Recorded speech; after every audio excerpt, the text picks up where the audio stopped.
नमस्कार दोस्तों। आज हम आपको ले चल रहे हैं सानिन, स्विट्जरलैंड में 1978 की एक बहुत खास पब्लिक डिस्कशन पर, जिसमें जिड्डू कृष्णमूर्ति और उनके साथ प्रोफेसर एलन डब्ल्यू एंडरसन और कई लोग मौजूद थे। ये एक एजुकेशनल इवेंट था, जिसमें आम लोग, स्टूडेंट्स और पब्लिक शामिल थे। इस कॉन्वर्सेशन का विषय था seeing the danger of conditioning, यानी अपने मन की कंडीशनिंग के खतरे को समझना। चलिए आपको बताते हैं कि इस बातचीत में क्या कहा गया। कृष्णमूर्ति ने एक छोटी कहानी से बात की शुरू की। एक विद्यार्थी अपने गुरु के पास आता है और कहता है, मुझे सच बताएं, असल सच्चाई क्या है। गुरु कहते हैं, ठीक है, मेरे साथ रहो, हम बातचीत करेंगे विश्व और प्रकृति के बारे में, शायद तुम सच्चाई को समझ पाओ। विद्यार्थी 15 साल तक गुरु के साथ रहता है, लेकिन आखिर में कहता है कि उसे सच्चाई नहीं मिली।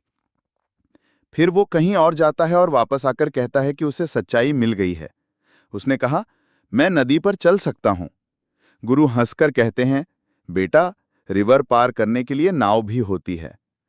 कृष्णमूर्ति इस कहानी के जरिए समझाते हैं कि अधिकांश लोग जिंदगी के सिंपल रास्ते से मुश्किल रास्ता चुन लेते हैं। फिर बात होती है कंडीशनिंग की। फिजिकली हम सब अलग हैं, लंबी या छोटी हाइट, रंग या जात, ये सब नेचुरल है।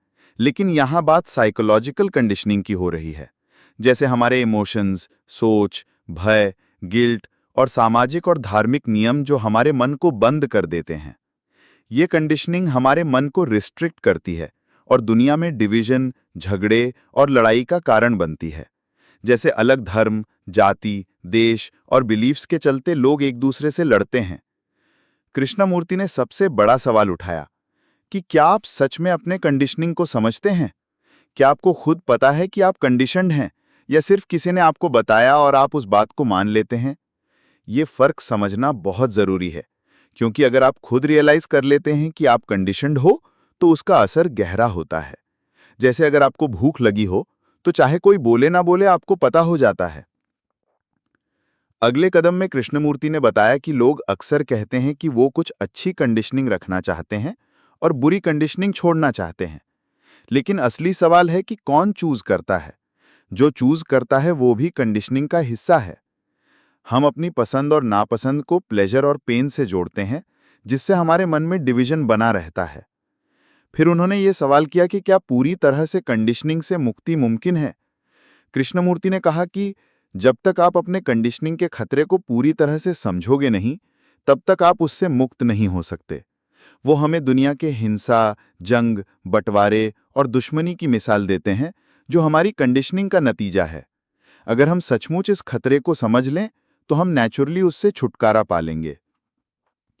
उन्होंने कहा कि अक्सर लोग बड़े संकट का इंतजार करते हैं, कोई बड़ी मुसीबत या दुखद घटना जो उन्हें हिला दे, ताकि वो अपने कंडीशनिंग को छोड़ सकें। लेकिन असली बुद्धि वही है जो बिना किसी एक्सटर्नल इंसिडेंट के खुद को समझ लेगी और अपनी सोच की दीवार तोड़ देगी। और सबसे अहम बात यह है कि ज्यादातर लोग ये सोचते हैं कि कुछ एक्शन करके ही अपनी कंडीशनिंग को बदल सकते हैं। लेकिन कृष्णमूर्ति कहते हैं कि ये सोच भी कंडीशनिंग का ही एक अंग है। असली आज़ादी तभी आती है जब आप बिना किसी जोर जबरदस्ती के अपनी कंडीशनिंग को ऑब्जर्व करो, बिना उसमें एनर्जी डाले। जब आप अवेयर होते हो, बिना रिएक्ट किए, तो वो कंडीशनिंग धीरे धीरे अपने आप खत्म हो जाती है। दोस्तों, अगर आपको ये बातचीत पसंद आई हो, तो कृपया हमारे चैनल को सब्सक्राइब करें, वीडियो को लाइक और शेयर करना न भूलें। कृष्णमूर्ति जी के इन गहरे विचारों को ध्यान से सुनिए, अपने मन को समझने की कोशिश कीजिए और अपने प्रश्न नीचे कमेंट में लिखिए। हम जल्द ही नए एपिसोड के साथ वापस आएंगे। तब तक अपने मन की आवाज़ सुनिए और समझदारी से जिंदगी जिएं। धन्यवाद।